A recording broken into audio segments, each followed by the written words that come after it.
இனிய வணக்கம். அனைவருக்கும் மகளிர் நாள் வாழ்த்துகள்.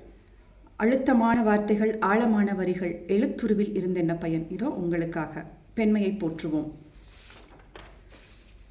உரையும் பணியுமவள், உரையா உதிரமவள், உரையுள் வாழுமவள், உரையுள் வாழுமவள், மறையும் கவலையவள், மறையா காதலவள், மறைகள் சொல்லும் அந்த மாண்பு பொருந்தியவள், நிறையா தேவைகளை நிதமும் சுமந்திருக்கும் நிறைந்த பொருளுமவள், நிறைந்த அருளுமவள், குறைகள் காணுமவள், குறையின் தீர்வுமவள், குறையும் காலத்திலும் குறையா தேடலவள், துறைகள் எதுவெனினும் துயரம் வருமெனினும், துறைகள் எதுவெனினும் துயரம் வருமெனினும், துறையில் சிறந்தவளாய் தொடரும் பருவமவள், கரையை தீண்டுமவள், கரங்கள் தூய்மை அவள், கரைகள் யாவையுமே கரைக்கும் தாதியவள், பிறைபோல் வளருபவள், பிள்ளை கனியுமவள், பிறையைக் காட்டிலும் பேரெழில் கொண்டவள், முறைமை மாறாத மூலப் பொருளவள், முறையாய் எதையும் முடித்து வைப்பவள், சிறைக்குள் இருந்தாலும் சிந்தனை மிகுந்தவள், சிறையை தகர்த்திடும் சீற்றம் நிறைந்தவள், அறைகள் யாவையும் அழகுடன் இதய அறைகள் நான்கையும் அன்புடன் நிறைப்பவள்,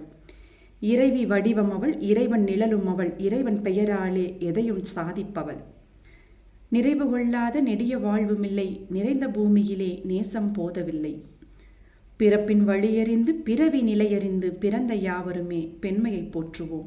நன்றி.